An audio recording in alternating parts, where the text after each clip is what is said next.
Today is October 11th, 2012. We're doing an oral history interview for the archives here at the University of Alabama in Huntsville. I'm Charles Lundquist, and our interviewee today is Dr. Bill Davis. Bill, we're pleased to have you here today. Good to be here, sir. Normally, what we like to do is walk an interviewee through his career. And so could you start out by telling us a little bit about where you came from and how you got into the space program, sort of at however you'd like to present it? Well, I'll start, and you can see if it's leading you where you would like to be. I graduated from the University of Texas with a degree in Bachelor of Science in Mechanical Engineering in 1957. Were you a native Texan? Or? I was a native Texan, although I had lived in other places, but I actually graduated from high school in Texas. What city were you? Fort Worth, Texas. Fort I actually Worth. attended Texas Christian University for 2 years, my hometown school, before I went to Austin. All right. But it happens that one of my professors had gone to what was then called Chance Vought Corporation, later became Ling Temco Vought, and later maybe Lockheed. But he hired 5 or 6 of his students that he felt would be helpful, and in order to build a 4-foot blow-down wind tunnel, state-of-the-art wind tunnel in Grand Prairie, Texas. So that was a strange thing to build there, or was that where there was a plant of some kind? There was a plant there. The Chance Vought actually built airplanes there. Okay. The FAU-1 was during that era was under construction, and the FAU-3. Later there was another line of the Crusaders that went on F-7U for years even after me. But anyway, 5 or 6 of us who didn't know how to build a wind tunnel got together, and we built a state-of-the-art wind tunnel. Worked pretty good. And I went on to what velocity did you get with it? This went from Mach 0.5 to 5.0. Okay. My particular responsibilities had to do with the transonic test section, where you had to remove shock waves and expansion waves from the tunnel walls in order not to invalidate the data when they reflected back on the model. Also had the responsibility of the supersonic diffuser, and that's probably me, and also had responsibility for the model support system that actually test articles were mounted on and moved it through various angles of attack and so forth. But that went pretty well. I had responsibilities for several airplanes. I worked on Dinosaur for the Air Force for a while. In the course of that, in about 4 or 5 years ago and at night, I obtained a master's degree from Southern Methodist University and in mechanical engineering again, and was assigned to build a hypersonic wind tunnel, which is state-of-the-art in the era known as hot shots, where you stored lots of energy in capacitors and discharged them in very short periods of time in milliseconds, and were able to expand that gas in a wind tunnel. So he heated the gas with an electric discharge. Heated the gas with an electric discharge up to Mach 20. Mm-hmm. And this was again for Vought? This is again for Chance Vought. The other wind tunnel was maybe would last for half a second, well, 30 seconds to a minute, much longer period of time, but still short by that era. About that time came the formation of NASA, and my interest in helping people get to the moon. Dr. Werner von Braun came to Dallas and made a quite interesting speech, and he seemed to be interested in building a hypersonic shock tunnel here at the Marshall Space Flight Center. And I was soon contacted by a gentleman by the name of Dick Felix, who was the branch manager. I'm not sure what the title of the branch was, but wind tunnels or experimental aerodynamics or something. But I was hired to be the facility manager and to supervise the construction of the hypersonic tunnel. What year was that? 1962. 1962, all right. I think it's May of 62, perhaps, when I came to Marshall. About the start of the Apollo program. About the start of the Apollo program. I was there through the Saturn Apollo.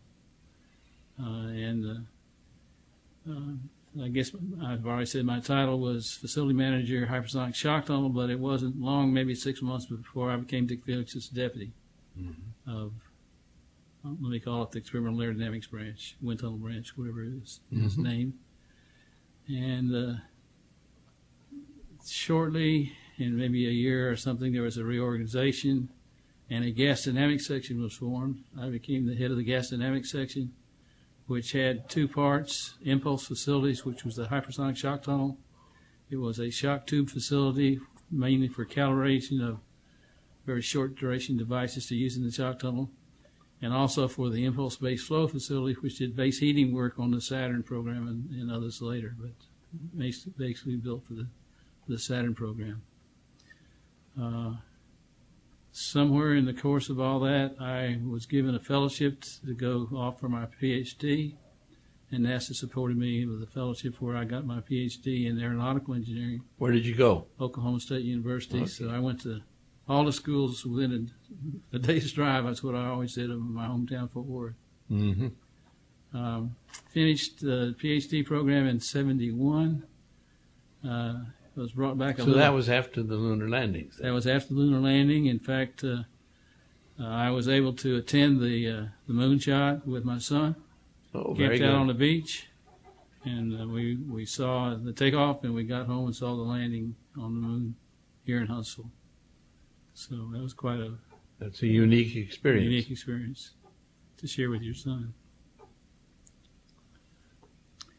Well, when I was about in the process of finishing up my PhD, or at least the academic part of it, and all the tests you had to take and so forth, when they had need for some more hypersonic work that they brought me back for.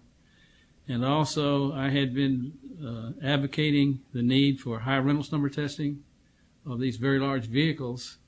The Reynolds numbers were much in excess of what wind tunnels could perform. And so I advocated the construction of a facility which was later built here, which could test Saturn-type vehicles at flight Reynolds numbers. In fact, the one we built would probably only go half that far, but it was maybe 10 times maybe 20 times what you could do otherwise. And so we built a facility which could operate in the transonic speed range, which is the most important part of it. What was the trick to getting to that Reynolds number? Short duration again. We had a long pipe. It's still out there, I guess, 500 feet long. You could burst the diaphragm, and the wave would travel from the beginning to the far end of the pipe and back. Take about 1 second to do that. And in that period of 1 second, you could span the gas to a nozzle, whatever Mach number you wanted. The temperature was not hypersonic. This was lower speeds. And so you could take good high Reynolds number data for 3/4 of a second or so. I presume the facility's still out there. I don't know that. I haven't been out there for I don't know whether it's some there or time. not. It had a big sphere at one end of it, you probably noticed. I've seen the sphere. And the sphere had the purpose of muffling the noise when the thing was all over, as well as the collection of the pieces of the diaphragms after they were expended downstream. Sure. Well, in the course of all this, did you ever run into Rudolf Herman? Well, I did. I didn't know him well. I shouldn't say frequently, but did run into Dr. Von Braun on occasion, and his wife Maria and their children were sometimes in my home in Jones Valley, but I didn't have a personal relationship with Rudolf Herman. Okay, I thought he might have had some comments to make about wind tunnels. You know, Well, that he was his. probably did, and Von Braun and Dr. Geisler all gave me good support Okay. in trying to raise the funds, which was not easy to do for things like that. It was easy to do things for the projects, but for the research kind of things, it was more difficult. But I got good support from the management, and we got $500,000 to put that together and build it for, in fact, that price. Okay. Well, what happened next? Well, let's see. I got my PhD. I suppose the and- topic was something to do with wind tunnels. Oh, it was. It had to do with the optimization of shock waves and expansion waves, like we Right. already discussed, and cancellation in these kind of wind tunnels, especially in short durations. Yes, it was. There should be a copy of it around here in the Marshall Library, I guess. I still have one at home. Mm-hmm. But along about 1975, I was asked to go out to the Ames Research Center and take over a job that Ames was organized into sort of three sections: subsonic, supersonic, and hypersonic. Before we go to Ames, Mm-hmm. I'd like to follow up a little bit on some of the things that Mr. Ballou said about the Yes. wind tunnel and it having to be, one of them having to be dismantled for some reason and so forth. Can you expand a little on that? I wasn't here when that happened, but the hypersonic shock tunnel, first off, I could tell you a little more about it, was fabricated from naval gun barrels, surplus naval gun barrels. The driver tube, which contained gas up to 15,000, maybe even 30,000, but typically 15,000 of helium gas, was 30 feet long, and the driven tube that the shock wave went down and reflected off up to heat the gas behind the shock wave was 60 feet long. It's actually composed of two gun liners. They were never made into guns. The driver tube was, in fact, a naval gun, still had the rifling in it. We also had some 16-inch gun liners that were pretty long, and we'd cut them in half, and we had them in a pit where for safety reasons, where we'd store the high-pressure gas before we used it in the test. And so all that was done with the help of the Navy. A fellow by the name of B.M. Shepard at the Naval Weapons Center had, after World War II, selected these gun barrels and hit them or something. He had a stockpile of them, arranged to give them to us. We actually had a certain amount of machine work done to cut these things in half and put threads on them and lots of things like that, which was actually the last job to ever go through the Naval Gun Factory before it was closed. Is that right? In Washington, D.C. And the Naval Weps was in Maryland, as I remember right. So anyway, in the course of doing that job, Bud Ballou was very much involved. He was the chief designer, maybe the only designer, but he did a wonderful job of designing the hardware and supervising the fabrication of these raw gun liners and guns into a high-tech facility. And not only did he do that, but after the things got here, he designed some things that I would call Marmon clamps that could clamp these driver and driven tubes together, this gun and these gun liners together, and be taken apart so that you could insert stainless steel diaphragms that are capable of holding 15,000 psi and initiating the flow process. Mm-hmm. So he did that. At the end of the driven tube, some 60 feet away from the diaphragms, was a nozzle in which a small orifice, or small, I don't remember, maybe from a half-inch diameter, was expanded to maybe 2 feet, where the flow actually exhausted into a large, what we call a dump tube, but just a vacuum chamber, very low pressure, and the velocities there that we could do true temperature simulation were like 6 to 10. You could go higher, but you might have condensation and flow, frozen flow. But you could match the temperatures pretty well between 6 and Mach 10. Now, Bud Ballou had all kind of relations. My role was the aerodynamic role, was doing the aerodynamic design to where these things would come out and work in the end. His job was to do the mechanical design, where everything would fit and wouldn't blow up. What were they actually used for? What were the most important tests you did in them? Well, they were mostly research tests. The intention was that ultimately it would be used for some sort of a follow-on program to Saturn, which never really happened. Now, that program did happen. It was Space Shuttle, but I don't believe the Space Shuttle was ever tested there. But the types of shapes were tested were hemisphere cylinders, basically comparing theory and experiment to make sure that what the facility was doing was accurate and correct, good simulation, and other kinds of things, cone cylinders. All of this was published, I presume? All this was published, I'm sure. I presented a good deal of it myself, probably others did. at places like the IAA and the Supersonic Tunnel Association, of which Marshall was a member. Mm-hmm. Do you have a bibliography of those we could get a copy of, perhaps? I don't have it in my pocket. No, I don't mean now, but something over 40 papers, and probably the last 5 or 10, which are after these, were not brought up to speed by myself, but maybe they are. But I can probably lay my hand on a bibliography somewhere. If you would send us one, that would be a nice thing to add to the archives here. See what I can do. I might have photographs of the facility itself. When I left here to go to Ames, I was presented at my going away party a nice leather-bound notebook with a lot of the pictures of the Hypersonic Tunnel in it.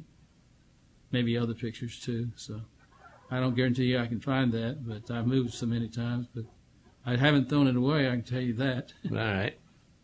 Well, then you went to Ames. What did you do at Ames? Well, I was responsible for what's called the high-speed wind tunnel area. Again, Ames is in 3 parts: subsonic, high-speed, which is, let's say, supersonic, and hypersonic. And so I had that part. There were a number of wind tunnels I was responsible for. I didn't name them all for Marshall. Maybe I should. But at Ames, there was a unitary plan wind tunnels created by Act of Congress, which were the 11-foot transonic wind tunnel, the 9x7 supersonic tunnel, and the 8x7 supersonic tunnel. Also the 6x6 supersonic, the 12-foot supersonic, and a couple of 3 others that are smaller. Who was the director of Ames when you went Hans there? Mark was there. Hans, okay. Hans, do you know Hans? Oh, yes, I know Hans. He was not only center director there, he ultimately became I guess his title was Deputy Administrator at NASA. In between there, he was Secretary of the Air Force.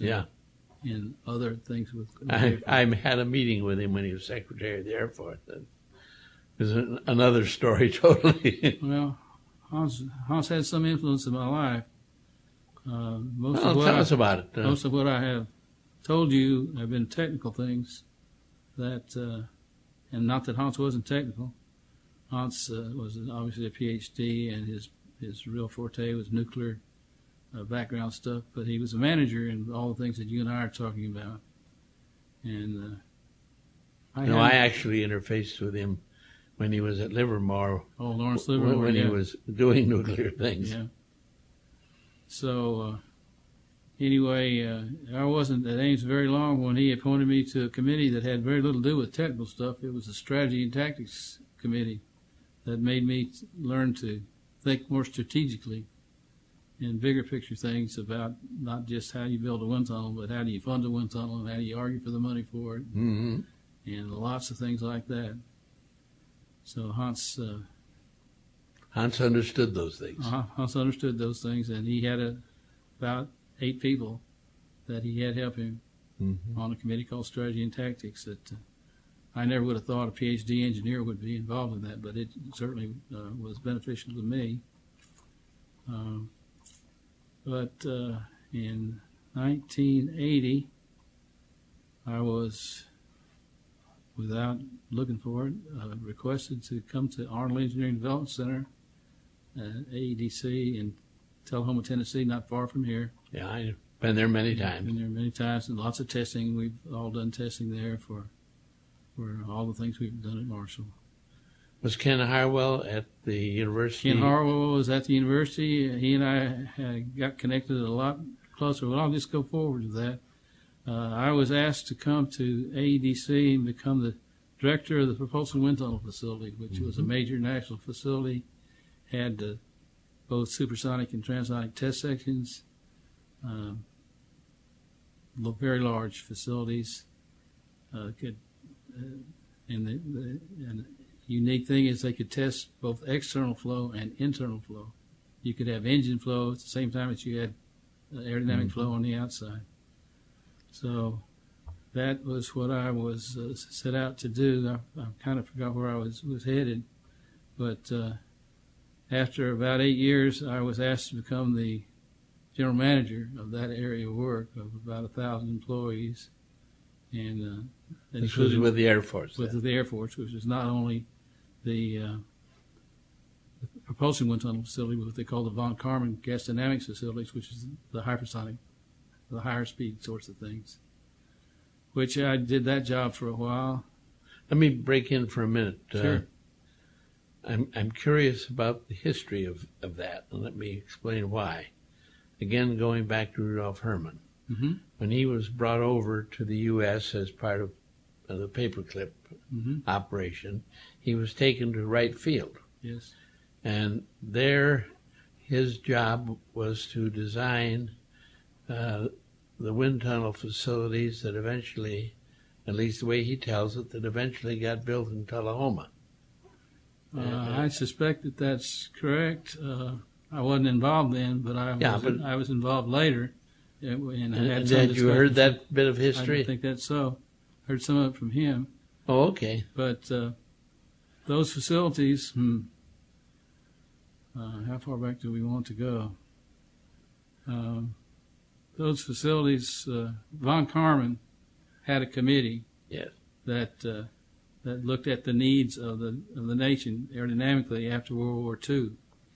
And one of the critical things was that we were pretty far behind the Germans. We were lucky that they weren't able to complete some of the things they were doing, and he didn't want us to ever be in that position again. He always wanted to be in the forefront rather than behind. And so one of the things they advocated was a facility. It turned out to be at AEDC. It could have been anywhere. And an act of Congress was passed called the Unitary Plan Act. It happened to create the facilities I already described that I used, that I was responsible for at the Ames Research Center. Mm-hmm. But it also created at least one facility at Langley Research Center. But it created all the facilities at Arnold Engineering Development Center. I see. Now, the selection of Arnold Engineering Center became a little later, but not much. But yes, Rudolf Herman was involved in that. Another Air Force guy had been an Army general. General Sertiv, was heading a company in St. Louis. I don't know where I'm getting all this stuff. This is a long time ago. And his company was awarded a contract. They were consulting engineers, did big jobs like dams and stuff like that. Mm-hmm. But they were awarded the contract to build AEDC. And I think his designers and those from Dayton both contributed to the design of AEDC. Mm-hmm.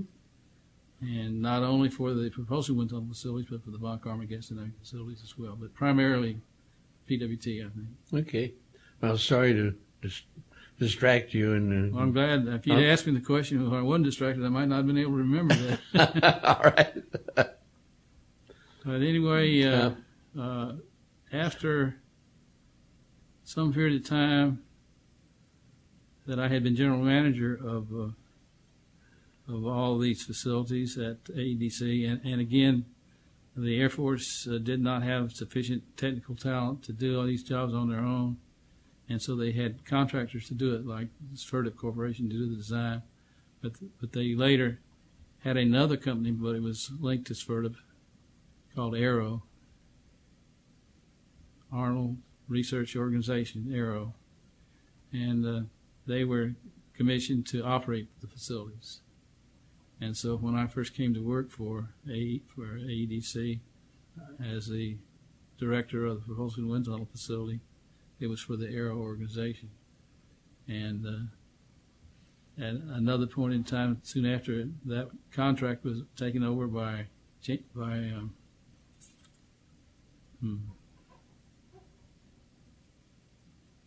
another company. That's Sverdrup, wasn't it? No, it wasn't Sverdrup. It's from Buffalo, New York. Don't know why I can't think of the name, because I was their vice president for it. It's all over.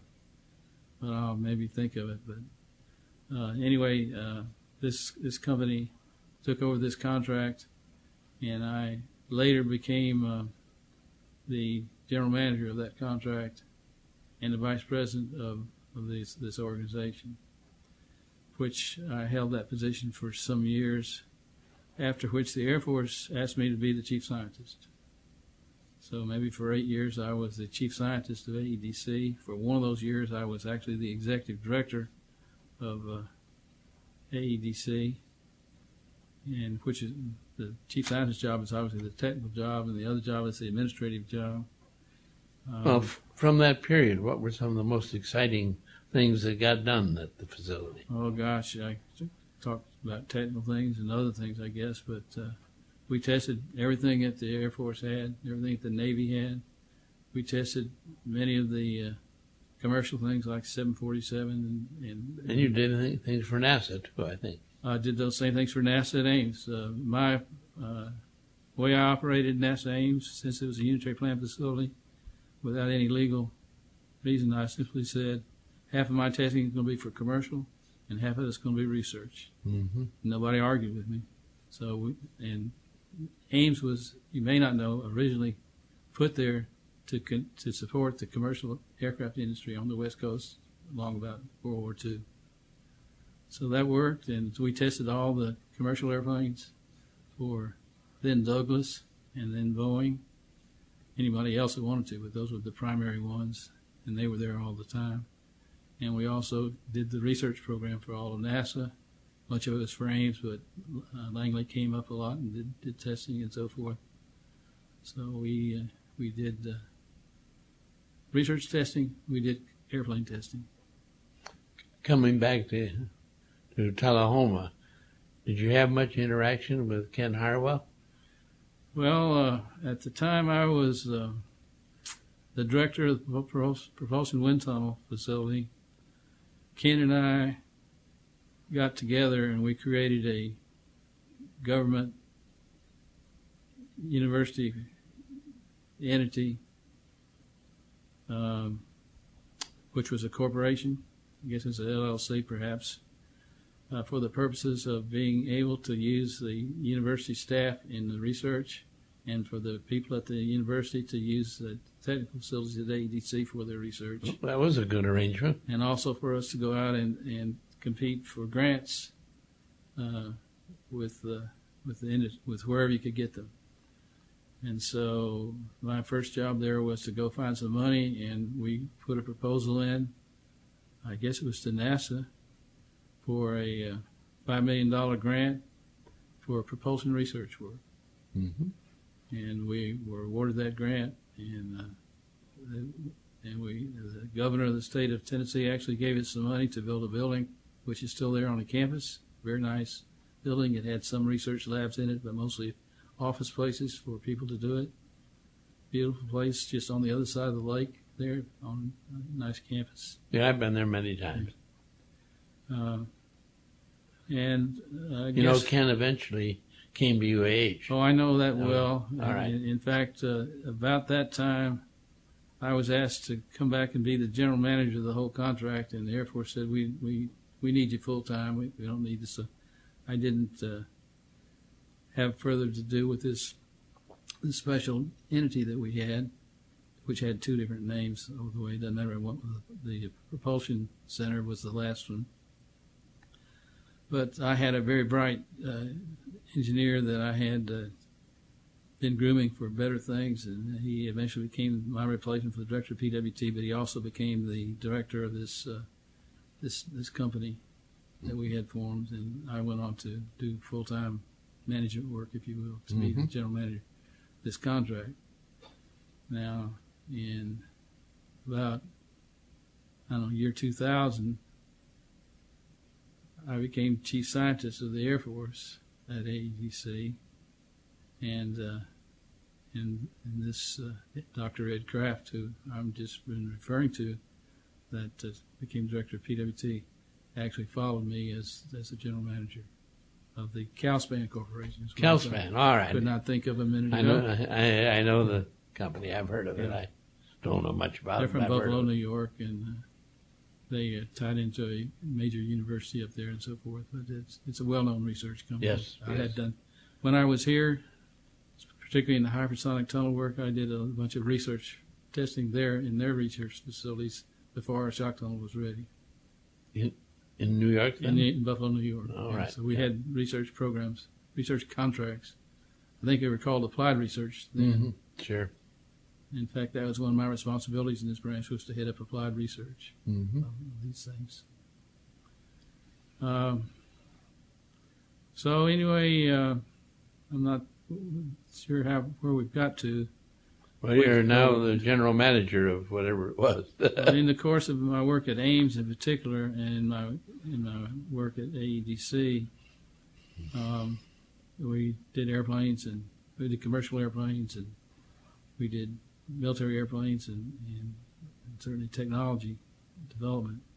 But there was also a good deal of black work that we did in both places that you ultimately see flying around us today, but I have not yet been debriefed to where I can talk about it. Yeah, all right.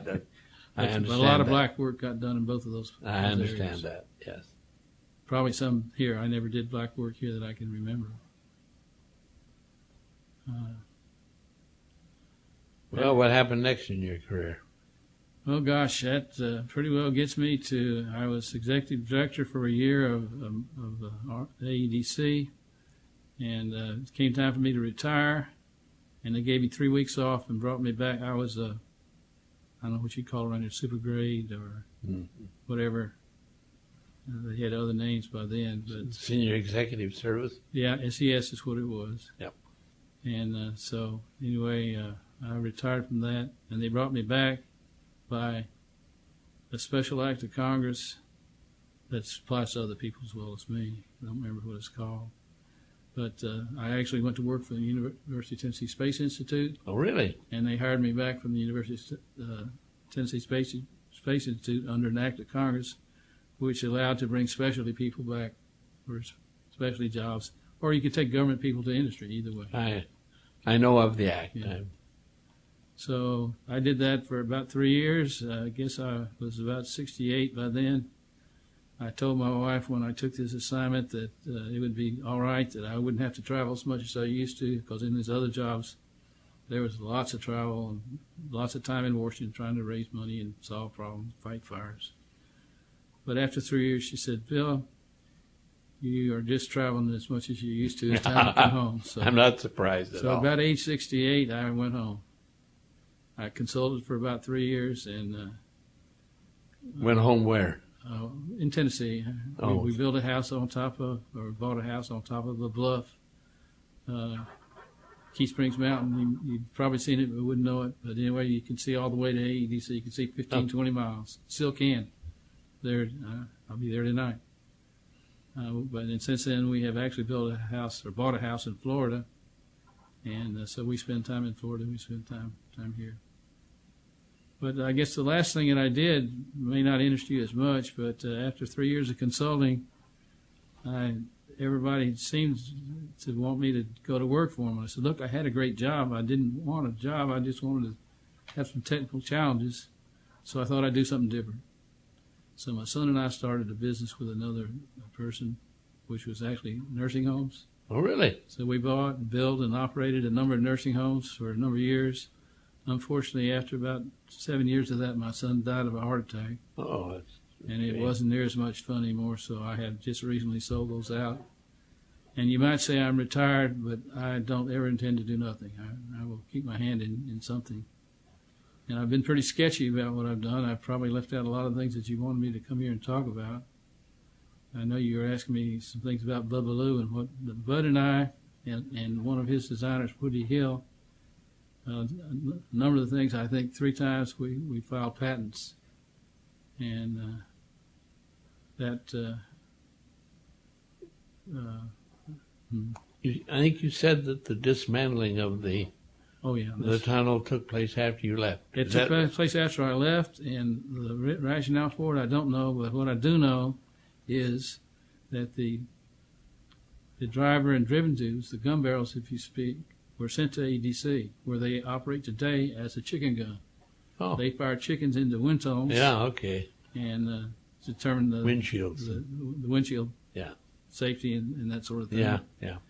I'm told, but do not know, that the actual supply tubes, the places where we stored the helium before we needed it, that were in a pit, are covered up today with dirt, and they're still there. I don't know that to be true, but that's what everybody has told me. So they're probably still there. That's what Bud said. And the building itself, Building 4311, I understand it's been dismantled. And I don't know what's been built in its place, but it's gone. So Why they did that, I don't know. It wasn't needed anymore. The reentry mission never came to Marshall. And Von Braun left, and so his interest was in that sort of thing was gone. And so anyway, it's at AEDC as a chicken gun now. All right. But well, what an end for a nice facility. What an end for a nice state-of-the-art facility.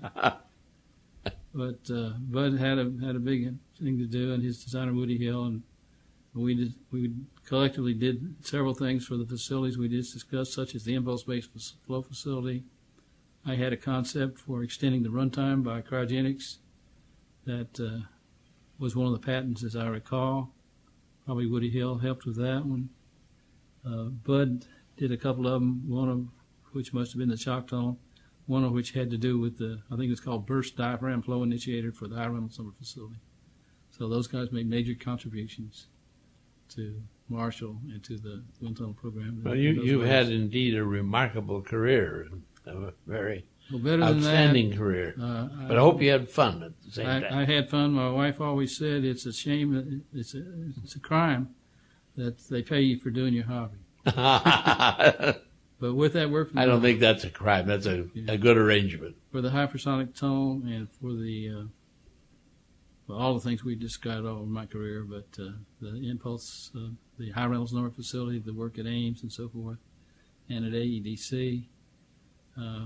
Luckily, I was able to make fellow at AIAA and won the ground testing award for some of those things at one time. Well, so congratulations. It has been a remarkable career, and I've had a wonderful time doing it. Well, Don't consider myself through. I still keep my hand as close in as I can. Good. Well, I agree with you totally on doing that. One of the things we like to do at the end of these interviews is see what thoughts you might have that you'd like to pass on to the next generations. The people will be listening to these. We have students that listen to them. And do you have some words of wisdom or advice that you think you'd like to pass on? Well, probably the most important thing is a non-technical thing is find the niche that you really like doing, that it's fun to do, where when you go to work in the morning, you have a smile on your face and you're really happy about doing it. If you do that, you'll be a success in whatever you do. That's a very good piece of advice. Now, having said that, there's lots of things that I did in my career. The world has changed. And we do a lot of things in wind tunnels. We will always do some things in wind tunnels. The computational fluid dynamics is more and more important today as we do things with computers. And so being computer literate, being clever with computers, being able to apply them to state-of-the-art programs is more and more program, and that would be a good challenge for somebody in the future. Not only to know the computational part of it, but to be able to combine that with the experimental part is a very powerful tool. Well, that's exactly what I've tried to do, but with years ago technology. Mm-hmm. Are there any things that I forgot to ask about that you would like to put on the record while you've got the chance? Oh, I don't know. I guess one of my responsibilities at Ames was to be the Ames coordinator of the entire space shuttle program as it applied to Ames. So that allowed me to stay awfully close to that program and actually go down there about every week or two and watch it being built and watch it early flights. Had the data telemeter to my office as we always say, we dropped the 747 off of it in those early unpowered flights. Mm-hmm. But it's a real thrill, especially taking your grandchildren to go to the Smithsonian and places like that and say, I worked on that one. There's quite a few of those there. And that's true of all the people in Marshall. This is a team effort, not anyone. Very much so, yes. You want to make a few remarks about your family for the record so that historians listening to this years from now will have a little bit of information on that? Well, I've got a wife that's put up with me for lots of years as I've had to travel and come home with a briefcase and sit at night working in my lap with things and so forth. That it's a wonderful thing. It's even more wonderful to have children and grandchildren to grow up with you in these things. And to maybe share some of these experiences with you. I've had the opportunity to take some of them to the Smithsonian and tell some of the stories we've just told, and none of the real hardware where it happened. But I unfortunately lost my son a few years ago. Oh, that's unfortunate. Which isn't supposed to happen that way. Anyway. Well, maybe that's a good place to end the interview. We surely have enjoyed having you here today doing this. Hope it's been somewhat helpful and maybe filled in some of the gaps we were looking for. Yes, indeed. And you're one of the many people who played key roles in the space program here at Marshall and in Huntsville. And there's a lot of them. I hope you've been able to reach them. We've interviewed smaller and smaller. Somewhere like 80. As I told you before we got here, once a month, second Thursday of the month, we get together some of basically the aerodynamics guys from the Marshall Space Flight Center from old, and have a dinner, which I've just come from today. It's why I've got a coat and tie on probably. That group is getting smaller and smaller. Are there any of the people there that we should corner and interview? Well, Bubba Lou's in that group, and you've already cornered him. Yeah. I assume whoever you talked to. Have you talked to Dick Felix? No. He was my boss, and he was there today. Erwin Simon was one of my employees here, and he was there today. There's quite a few. I can put the word out if you want me to do it that way. That you're interested in people filling in some of the blanks. We're trying to get a rather complete oral history from people like yourself that the future historians can use to understand what all went on here. Well, it's been fun. Okay. I enjoyed every minute of it. I wouldn't change a thing. Well, thank you very much for coming in. Thank you.